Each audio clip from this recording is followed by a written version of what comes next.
എന്തായി പിള്ള സാറേ? എല്ലാം എടുത്തിട്ട് കുടഞ്ഞില്ലേ ഞാൻ. ചുരുങ്ങിയത് ടാക്സ് മാത്രം വരും 4-5 കോടി. പെട്ടു പോകും അഴകത്തുകാര്. സാറിനോട് ഒരുപാട് നന്ദിയുണ്ട് ഞങ്ങൾക്ക്. കഷ്ടമാ ചെയ്തത്. 28 കൊല്ലമായി നല്ല നിലയിൽ പ്രവർത്തിച്ചു വരുന്ന സ്ഥാപനങ്ങളാണ്. പൂട്ടിപ്പോയാൽ എത്ര തൊഴിലാളി കുടുംബങ്ങളാ പട്ടിണിയിലാവുന്നത്. സാറ് കൂടുതൽ സെന്റിമെന്റ്സ് ഒന്നും പറയണ്ട. തൊഴിലാളികൾ ആ തെണ്ടികളുടെ കാര്യം കളാം. സാറിന് എത്രയാ വേണ്ടെന്ന് വെച്ചാ ചോദിക്ക്. എല്ലാം ഞാൻ ഈ മേനോനോട് പറഞ്ഞിട്ടുണ്ട്. വീട് പണി നടക്കുക. ഈ ചിങ്ങത്തിൽ കയറി കൂടണം.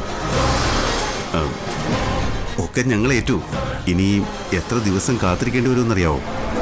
3 ദിവസത്തെ അവധിയെ ഞാൻ കൊടുത്തിട്ടുള്ളൂ. അതിനുള്ളിൽ തീരുമാനം ഉണ്ടാകണം. അല്ലെങ്കിൽ കമ്പനികൾ പൂട്ടി സീൽ ചെയ്യും.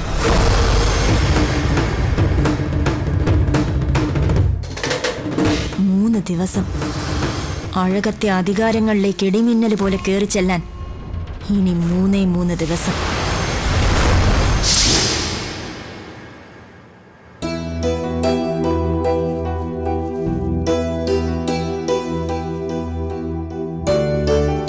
ഇതെന്താ പ്രൊഫസർ ഇവിടെ ചിത്രപ്പണിയാ?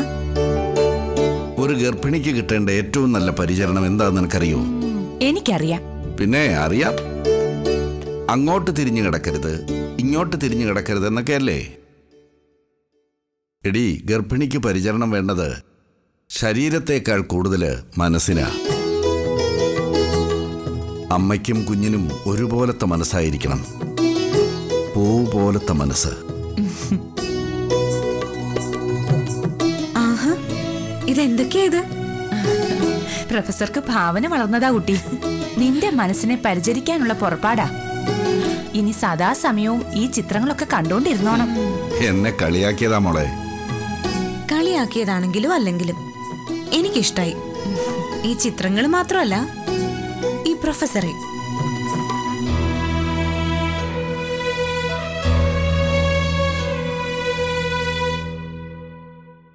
ഇങ്ങനൊരച്ഛനെയായിരുന്നു എനിക്ക് വേണ്ടിയിരുന്നത്. കുട്ടി ഒന്ന് സ്നേഹിച്ചു നോക്കൂ. കുട്ടിയുടെ അച്ഛനും ഇതുപോലൊക്കെ തന്നെയാവും. അയാളെ കുറിച്ചൊന്നും പറയില്ല ടീച്ചറെ. ഞാൻ ഏറ്റവും ഇഷ്ടപ്പെടാത്തൊരു കാര്യം അത്. ഒരാൾക്ക് അച്ഛനെ കുറിച്ച് പറയുന്നത് ഇഷ്ടമല്ല, ഒരാൾക്ക് മക്കളെ കുറിച്ച് പറയുന്നതും. വല്ലാത്ത വിരോധാഭാസം. ഓരോരുത്തർക്കും അവരവരുടേതായ ഇഷ്ടങ്ങളും അനിഷ്ടങ്ങളുമുണ്ട്. ഇഷ്ടമല്ലാത്തതൊന്നും പറയാതിരിക്കുക. കുത്തി നോയിക്കുമ്പോഴാ കണ്ണുകൾ നനയുന്നത്, കരള് പിടയുന്നത്. ഈ പറയുന്ന ആൾ എന്തെല്ലാം പറഞ്ഞു വേദനിപ്പിക്കും. എന്റെ ഇഷ്ടക്കൂടുതൽ നിന്നെ വേദനിപ്പിക്കുന്നുണ്ടാവും. പക്ഷേ മനസ്സിൽ കൂടുതലുള്ള ആ ഇഷ്ടമാണ് വാക്കുകളായി പുറത്തിയാടുന്നത്.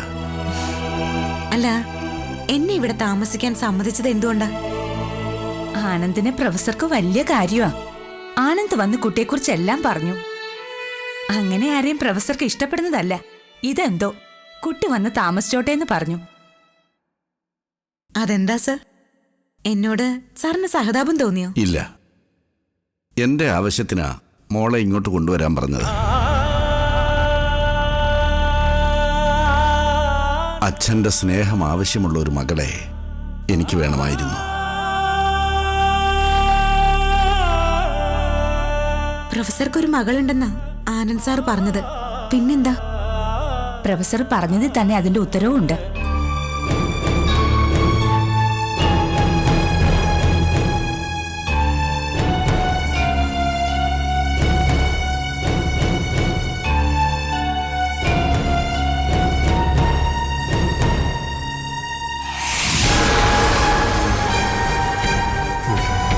ഇത്രയും ബാധ്യത എങ്ങനെ വന്നു എന്ന് എനിക്ക് മനസ്സിലാവുന്നില്ല.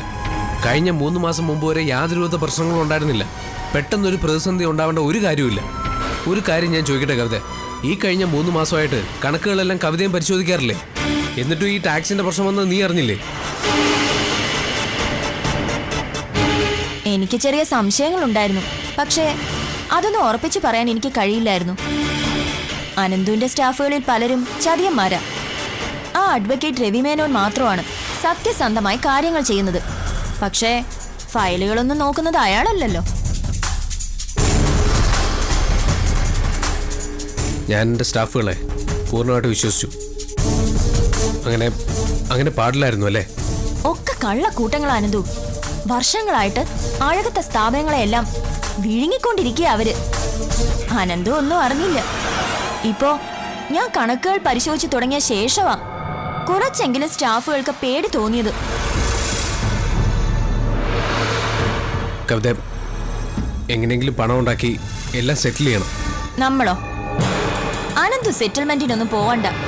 അമ്മയുടെ പേരിലുള്ള സ്ഥാപനങ്ങളിലല്ലേ പ്രശ്നങ്ങള്. അപ്പൊ അത് അമ്മ തീർക്കട്ടെ കടങ്ങള്. അമ്മയോ? നീ എന്തൊക്കെയാ പറയുന്നത്? അമ്മ എങ്ങനെ തീർക്കുന്ന? എവിടുന്നാന്നോ? ഈ പറമ്പിന്ന് കിട്ടുന്ന ആദായമൊക്കെ അമ്മ എന്ത് ചെയ്യുന്നു? അതൊന്നും ഞങ്ങൾ അന്വേഷിക്കാറില്ല. നല്ല പൂത്ത കാശുണ്ട് അമ്മയുടെ കയ്യില്, എടുത്ത് ചെലവാക്കട്ടെ.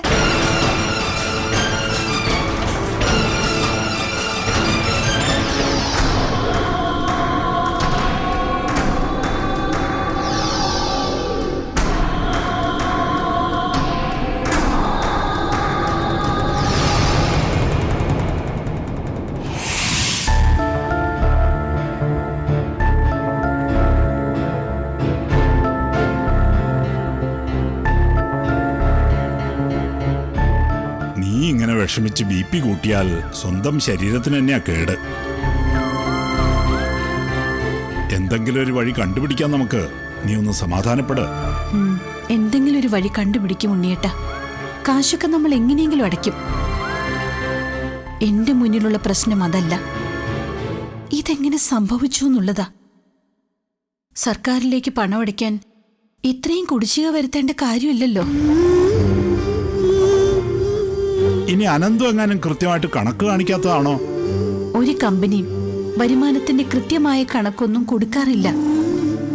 വാർഷിക കണക്കിൽ എന്നിട്ടും മറ്റുള്ളവരെക്കാൾ കൂടുതൽ ടാക്സ് കൊടുക്കുന്നത് നമ്മളാ.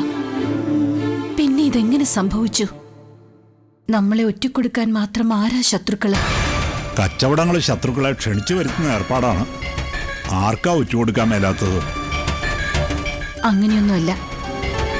ആരെങ്കിലും ചെന്ന് പറഞ്ഞാലൊന്നും സർക്കാർ ഓഫീസിൽ നിന്ന് ഉദ്യോഗസ്ഥർ വരില്ല. കൂടെയുള്ളവർ കൃത്യമായിട്ട് രേഖാമൂലം ഉറ്റുകൊടുത്തത് തന്നെയാണ്. അതാരായാലും കണ്ടുപിടിക്കണം ഉണ്ണിയേട്ടാ. പുറത്തുനിന്നുള്ളവരാണെങ്കിൽ കണ്ടുപിടിക്കാം. ഒറ്റിയത് കുടുംബത്തിലുള്ളവരാണെങ്കിലും. എനിക്ക് ചില സംശയങ്ങളുണ്ട് സുമംഗലേ. ഉണ്ണിയേട്ടൻ പറയുന്നത് കവിതയെക്കുറിച്ചാണോ? കണ്ടോ, ആണെന്ന് നിനക്ക് തോന്നിയില്ലേ? അതെന്തുകൊണ്ടാ?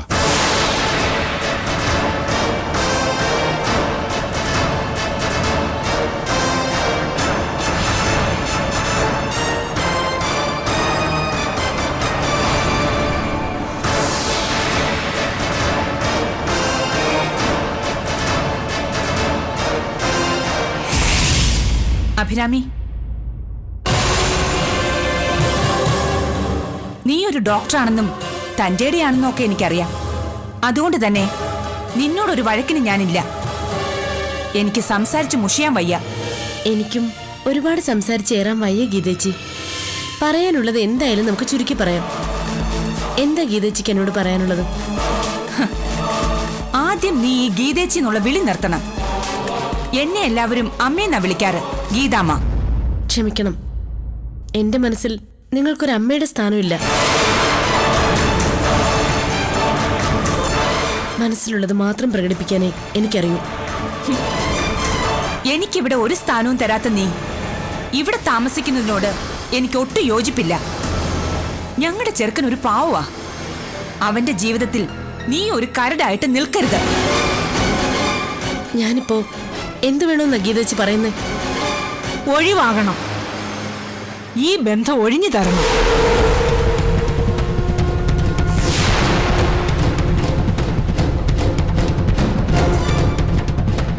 ഞാൻ ഈ പറയുന്നത് വേറൊന്നും കൊണ്ടല്ല. ഈ രണ്ടാം ഘട്ടമൊന്നും ഞാൻ കണക്കാക്കുന്നില്ല. അത് സഹിക്കാന്ന് വെക്കാം. പക്ഷേ അടിയോടി പറയുന്നത് നീ ഇവിടെ താമസിച്ചാൽ അത്രയ്ക്ക് ദോഷമെന്നാ.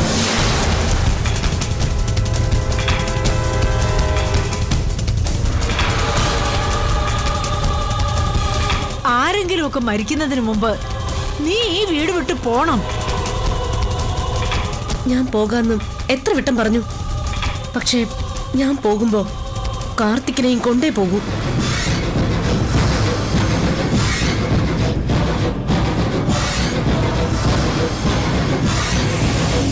മരിച്ച ഞങ്ങൾ രണ്ടുപേരും ഒരുമിച്ച് മരിക്കട്ടെ. അങ്ങനെ എന്റെ അനിയനെ മരണത്തിലേക്ക് വിളിച്ചോണ്ട് പോവാനൊന്നും ഞാൻ സമ്മതിക്കത്തില്ല.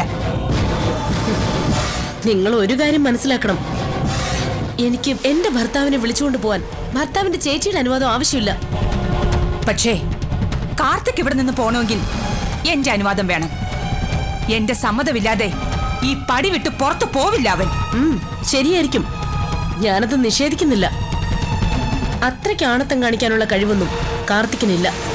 എന്റെ മോന്റെ കഴിവും പ്രാപ്തിയും തീരുമാനിക്കുന്നത് നീയല്ല. ആണ്, ഞാൻ മാത്രം. എന്റെ കാഴ്ചപ്പാടിൽ ആത്മധൈര്യമുള്ള ഒരാളല്ല കാർത്തിക്. പലരുടെ കൂടെ താമസിച്ചവർക്ക് അങ്ങനൊക്കെ തോന്നും.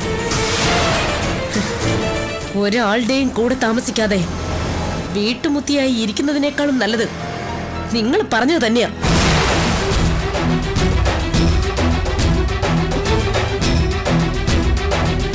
ഒരു പെണ്ണാവുന്നത് ഭർത്താവിന്റെ കൂടെ ജീവിക്കുമ്പോഴാ. ആദ്യം ആ ഒരു യോഗം ഉണ്ടാക്കാൻ നോക്ക് നിങ്ങളുടെ മകൾക്ക്.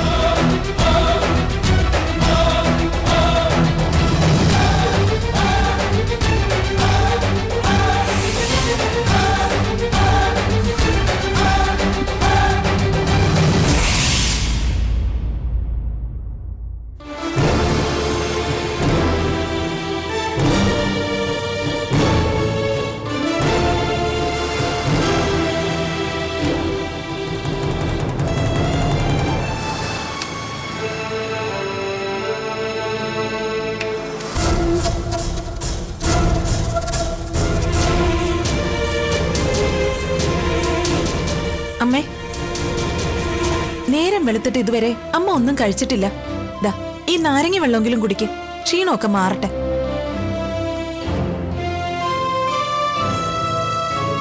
ഒരുപാട് കാശ് ടാക്സ് അടയ്ക്കേണ്ടി വരില്ലേ അമ്മേ? ആ, അടയ്ക്കണം.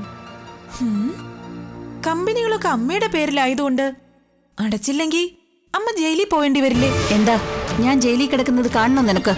അയ്യോ, അതൊന്നുമല്ല. അങ്ങനെ സംഭവിച്ചാലോ എന്ന് നമ്മൾ ചിന്തിക്കണ്ടേ?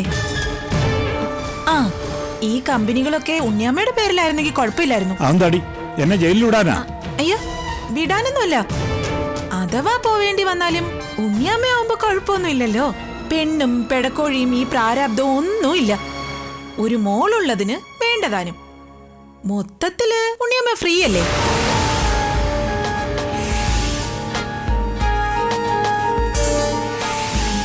ഇവിടെ ആയാലും ജയിലിലായാലും പ്രത്യേകിച്ചൊന്നും നഷ്ടപ്പെടാനില്ലല്ലോ. പ്രാർത്ഥിക്കാനാണെങ്കിൽ ഇഷ്ടം പോലെ സമയവും കിട്ടും. ജയിലിലിപ്പോ അമ്പലമൊക്കെ ഉണ്ട്. നിർത്തടി, ഇനി നീ മിണ്ടിയ ഞാൻ ജയിലിൽ പോവും, നിന്നെ കൊന്നിട്ട്. അയ്യടാ, നിരപരാധിയായ എന്നെ കൊന്നിട്ട് അമ്മയ്ക്ക് എന്ത് കിട്ടാനാ? കൊല്ലുവാണെങ്കിലേ അവളെ കൊല്ലണം, ആ കവിതയെ.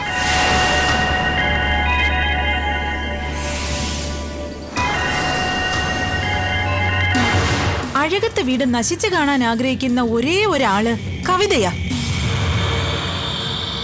അമ്മ ഒന്ന് ആലോചിച്ച് നോക്ക്.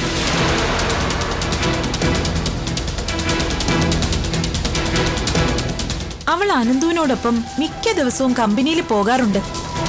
പല ഫയലുകളും കാണാനില്ലെന്ന് പറഞ്ഞില്ലേ, അത് അവൾ അടിച്ചു മാറ്റിയതായിരിക്കും.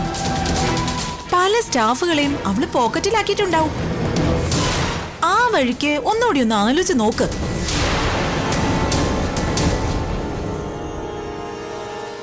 ഇവള് പറഞ്ഞ വഴിക്കൊന്ന് ചിന്തിക്കണം സുമംഗലേ.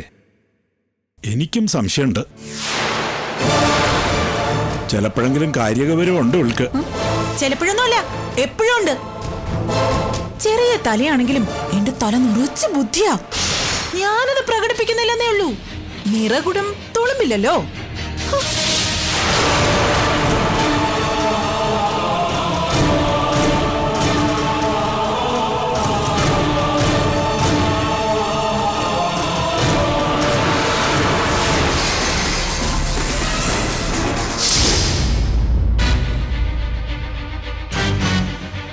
അനന്ത് വെറുതെ ടെൻഷൻ ആവണ്ട.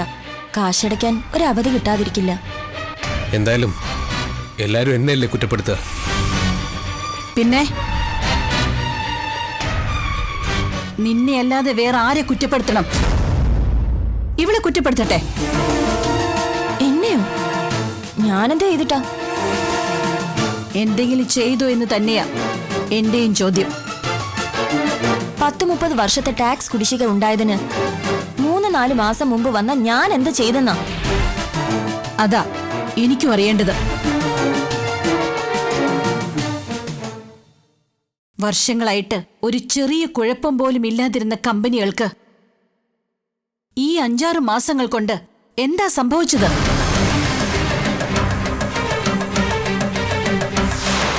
ആദായ നികുതി ഓഫീസില് കൃത്യമായി കാണിച്ചുകൊണ്ടിരുന്ന കണക്കുകൾ പെട്ടെന്നെങ്ങനെ ഇല്ലാതായി? ഇതൊക്കെ എന്നോട് ചോദിച്ചാ ഞാൻ എന്ത് ഉത്തരം പറയും? എനിക്കൊന്നും അറിയില്ല. അനന്തുവിനോ? അമ്മേ, നമ്മുടെ കമ്പനികൾ ടാക്സ് വെട്ടിച്ചിട്ടുണ്ടെന്ന് പറയുന്നത് കള്ളത്തരവാ. പിന്നെ ടേൺ ഓവറിനനുസരിച്ചുള്ള ടാക്സ് കൊടുക്കാറില്ല. അതിവിടെ എല്ലാ കമ്പനികളും ചെയ്യുന്നതാ. അതിനപ്പുറം നമ്മളൊന്നും ചെയ്തിട്ടില്ല അമ്മേ. 6 മാസമായിട്ടൊന്നും അടയ്ക്കാറില്ല എന്ന് പറഞ്ഞു. അത് സർവീസ് ടാക്സ് അമ്മേ. ഓരോ വർഷവും ഒന്നിച്ചു കൊണ്ടു ചെന്ന് അടയ്ക്കാറില്ലേ പതിവ്. ഇപ്പൊ പിന്നെ ഇങ്ങനൊരു അന്വേഷണം വരാനുണ്ടായ കാരണം? അത് എനിക്കും അറിയില്ല. ആരോ നമ്മളെ തകർക്കാൻ ശ്രമിക്കുന്നുണ്ട്. അതെനിക്കും തോന്നി. എന്തായാലും പുറത്തുനിന്നുള്ളവരല്ല.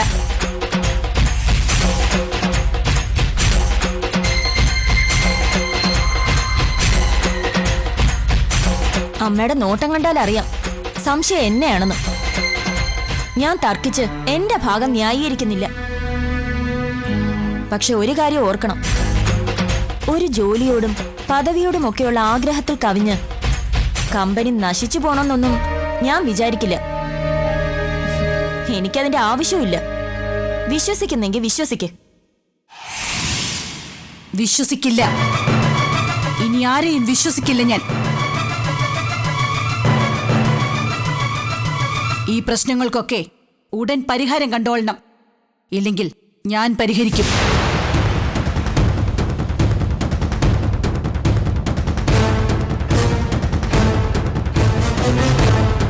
അങ്ങനെ ഞാൻ പരിഹരിച്ചാൽ പിന്നെ ഒരു സ്ഥാപനത്തിന്റെയും 7 അയൽപക്കത്തേക്ക് പോലും വന്നേക്കരുത് രണ്ടുപേരും.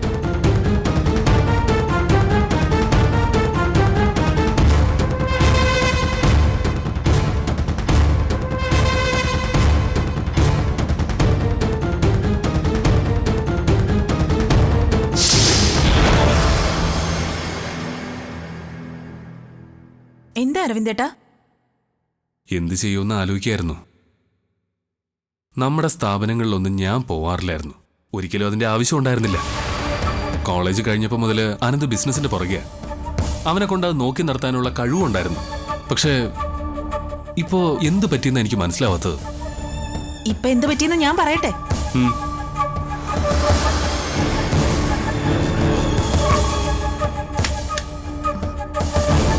ആ ചെറുക്കന്റെ ബിസിനസ്സിലുള്ള കോൺസെൻട്രേഷൻ മുഴുവൻ പോയി അരവിന്ദേട്ടാ. ഇനി അവനെ കൊണ്ട് അതൊന്നും നോക്കി നടത്താൻ കൊള്ളില്ല. അങ്ങനെ കോൺസെൻട്രേഷൻ പോണമെങ്കിൽ അതിനൊരു കാരണം വേണ്ടേ മൈഥിലി?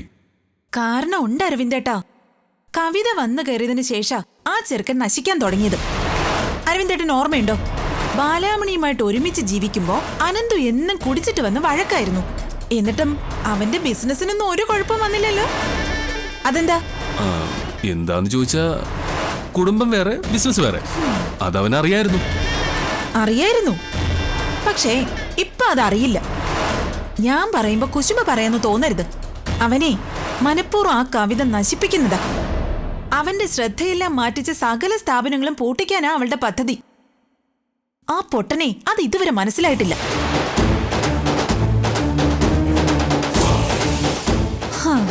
ഞാൻ പറയാനുള്ളത് പറഞ്ഞു. എല്ലാരും കൂടി ശ്രദ്ധിച്ചില്ലെങ്കിൽ ബിസിനസ് മാത്രമല്ല, ആ ചെറുക്കന്റെ ജീവിതവും പോവും.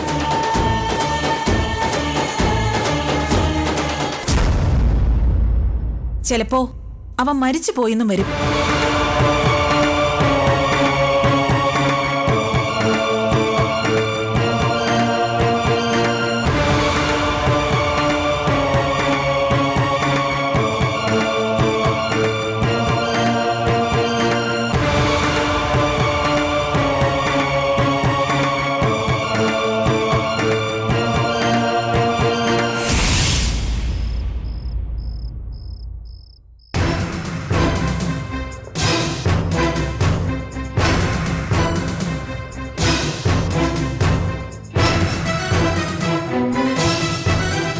ഉറങ്ങുന്നില്ലേ മോളെ?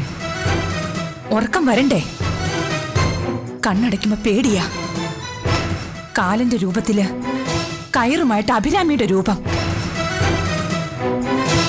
അമ്മ പോയി കിടന്നു, ഞാൻ ഉറങ്ങുന്നില്ല.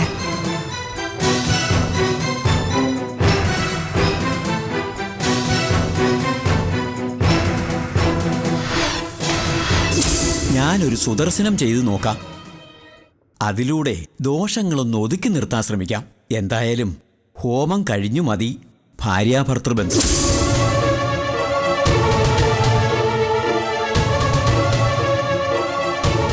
അഭി, ഒരിക്കലെങ്കിലും എന്റെ മുഖത്ത് നോക്കി മനസ്സ് തുറന്ന് ചിരിച്ചുകൂടെ? ഒന്ന് ചിരിക്കണമെന്ന് എനിക്കും ആഗ്രഹമുണ്ട്. പക്ഷേ അതിന് തക്കതായിട്ട് ഒന്നും ഇവിടെ സംഭവിക്കുന്നില്ല. അഭിയുടെ സന്തോഷത്തിന് ഞാൻ എന്താ ചെയ്യേണ്ടത്? എന്റെ ജാതകദോഷം കൊണ്ട് ഈ വീട് മുടിയാതിരിക്കാൻ ഞാൻ എന്താ ചെയ്യേണ്ടത്?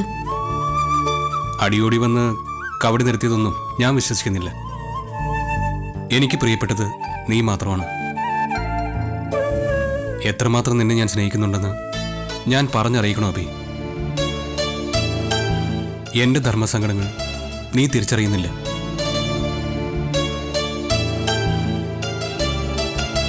എനിക്ക് മനസ്സിലാക്കാൻ കഴിയും കാർത്തിക്. അത്രയ്ക്ക് മനസ്സില്ലാത്ത പെണ്ണൊന്നുമല്ല ഞാൻ. പറയേ, ഒന്നിച്ച് ജീവിക്കാൻ നമ്മൾ എന്ത് ചെയ്യണം? നീ പറയുന്നത് എന്തും ഞാൻ അനുസരിക്കും. എന്നെ വിട്ടുപോകാതിരുന്നാൽ മതി.